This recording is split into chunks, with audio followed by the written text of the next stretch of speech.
Viscosity. First of all, you must know viscosity is not a physical quantity, it is just a property like friction, like elasticity. It's a physical property. What is viscosity? A tendency to oppose the relative motion between the layers. Layers of what? It might be the layer of liquid, it might be layer of fluid. That means it is a common property for both, that is liquid and gases as well.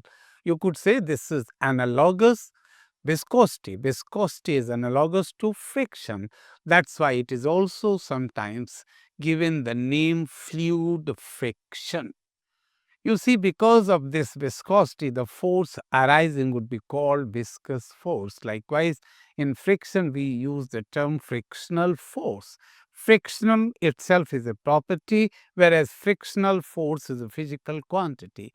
Similarly, here, viscous force that will arise because of viscosity will be known as viscous force. This force will depend on the area of contact. That means the two layers are in contact, their contact area will be considered here.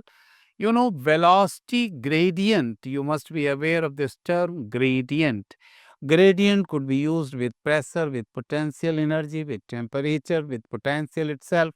Gradient simply means the rate of change with distance. When you say velocity gradient, it means the rate of change in velocity with distance. You see, when river flows, the velocity at the bottom is quite less. As you go on higher, the velocity goes on increasing, and ultimately on the surface, the velocity is maximum. You see, if between the two layers, the distance is dx and the velocity is v plus dv here, this is v. You see, the velocity is in ascending order. Quite at the bottom, the velocity is almost zero. That's why it is said when you drop some coin, that will go in the bottom and that will remain stationary. That will remain where it is today. Even years after, also you'll find the coin at the same very place, because the water at the bottom is not in flow. You see, the change in velocity between the two layers is dv. dv upon dx, this is known as velocity gradient. If you combine the two results, you find a delta v dx, and if you put one constant, this would be the equation. This equation is also known as Newton's equation for viscosity, although this name is not very popular, but even then you must know this is known as Newton's equation for viscosity. Sometimes minus sign is also used over here just to show that the force that is applicable here always opposes the motion. It's a kind of negative force from that point of view. That's why it's used as negative sign. Coefficient of viscosity, you could find the dimension, you'll find this in L minus 1, T minus 1. This is coefficient of viscosity. Sometimes you see it is compared with modulus of rigidity in elasticity. There you call it modulus of rigidity, and here we call it coefficient of viscosity. Its unit has been shown over here. This is Pascal second in SI. It's known as Pascal second. In CGS system, this is known as pies. Actually, this unit is based on the name Paisley, scientist Paisley. In short form, in CGS, we use the term pies. This is very uncommon. Most peculiar or popular unit is this one, Pascal second. Now, Stokes' law. You see, one list has been given here in tabular form for different kind of liquids. The coefficient of viscosity has been given.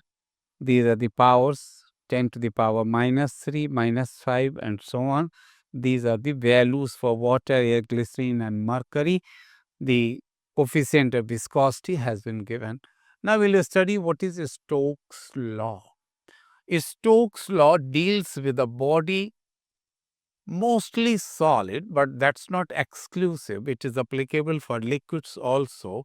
It is mostly, we are conversant with this law for solids in general. When a ball or a body falls inside the liquid or even moves means it could move horizontal as well. When the body moves inside the liquid, a viscous force will always oppose. That is a kind of drag force, it will oppose the motion. That opposing force is given by 6 pi eta r v. One question arises, and that's a very uncommon, very remote question, that many times students ask, sir, is it applicable for the circular spherical bodies only? No, not at all. Here we are using radius because we are applying this law for sphere, spherical ball, spherical object. But suppose in place of a sphere there is some other zigzag object, irregular shape, then also this law is applicable, and there we use another term here that's known as characteristic length. So do remember, this is not confined to spherical objects only. For a sphere you could say this is 6 pi eta rv, r is the radius of the sphere. Now when a body is falling inside the liquid, this force that is acting upward will be 6 pi eta rv. This is the viscous force. The weight of the body will act downward, v rho g, weight of the body. Because of gravity, weight always acts downward. Here also the weight will be acting downward. When the body gets immersed inside the liquid, a thrust will act upward, and that's given by V sigma G. Body is subjected to 3 kind of forces. Ultimately, you see, a situation will arise when the outcome of these 3 forces becomes 0. That becomes a very critical situation when a body falling down is subjected to no force. Obviously, its velocity is going to be constant, because only force is responsible for changing the velocity. When there will be no force, the velocity will be constant. That particular velocity will be known as terminal velocity. So in that case, you equate all the upward forces with the downward forces, and that becomes V rho g, that is equal to V sigma g plus 6 pi eta r v.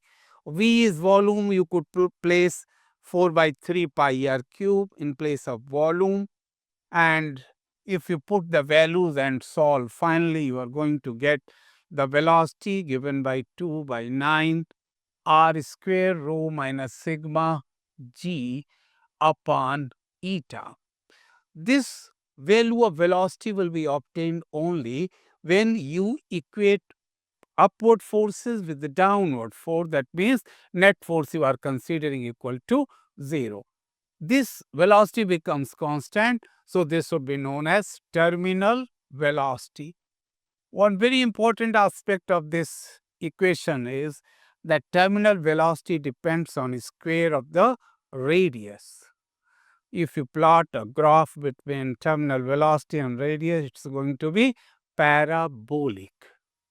One more thing, if you are interested in plotting the graph for the body falling inside the liquid, you see the velocity will be exhibited this way.